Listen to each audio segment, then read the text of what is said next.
హరిహి ఓం ప్రేపుత్రి పుత్రులారా, పరిశీలించి చూడండి. ఇంటర్నెట్ని ఎంతగా అపకీర్తి పాలు చేయాలో, ఎంత భ్రష్టపరచాలో అంత ప్రయత్నము వాంటెడ్లీ జరగడాన్ని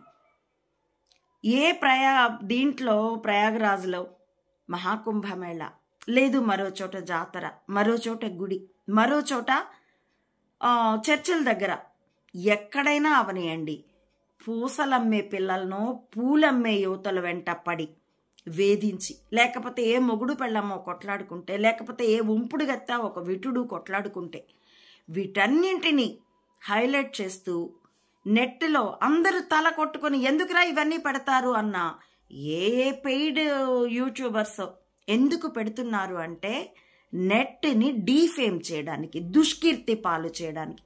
ఎందుకంటే నెట్, యూట్యూబ్లు, ఫేస్బుక్లు ఎంతో కొంత సత్యాన్ని ప్రగాఢంగా దినకర కోటి ప్రభాకర లింగం అని మనం లింగాష్టకంలో చెప్పుకుంటాం. అలా వేల వేల కాంతులు సత్యాల్ని ఏదో ఒక కోణం నుండి ఎంతో మంది ప్రొజెక్ట్ చేస్తున్నారు. కాబట్టి ఇంకా నెట్కి అలవాటు బాగా పడని గ్రామీణులు కూడా ఉన్నారు. కాబట్టి గ్రామీణులదే ఎక్కువ ఇన్ఫ్లుయెన్స్ కాబట్టి సమాజం మీద.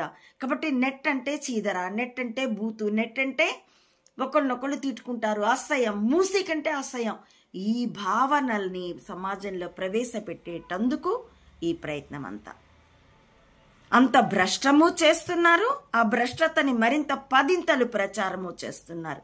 ఎందుకంటే అలాగే సత్యాన్ని చెప్పే వాళ్ళ మీద కేసులు పెడుతున్నారు. జర్నలిస్టుల మీద కేసులు పెట్టడం నేను వచ్చాక చూశాను.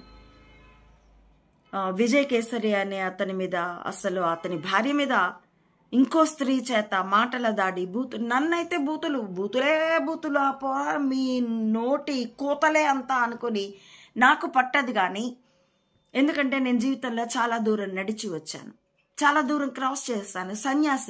సన్యాసిగా నా స్వధర్మం ఏమిటంటే మానవమానాలు సమానం అనుకోవడం, జయాపజయాలు సమానం అనుకోవడం, శత్రుమిత్రులు సమానం అనుకోవడం, ధర్మం ఒక్కటే ఆశ్రయం అనుకోవడం. కాబట్టి నాలాగా అందరినీ ఉండమని అనలేను, ఆ సాధన కూడా జరగాలి. వైఎన్ఆర్ అనే జర్నలిస్ట్, ఆ అబ్బాయి మీద కూడా కేసులట.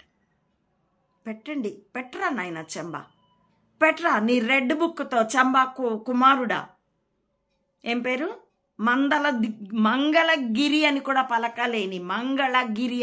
పలకలేని మందబుద్ధి మందలదిరి ఎమ్మెల్యే ఇప్పుడు కొట్లాడు తండ్రితో, లేకపోతే ఇంతే సంగతులు. అతడి కెరీర్ కోసం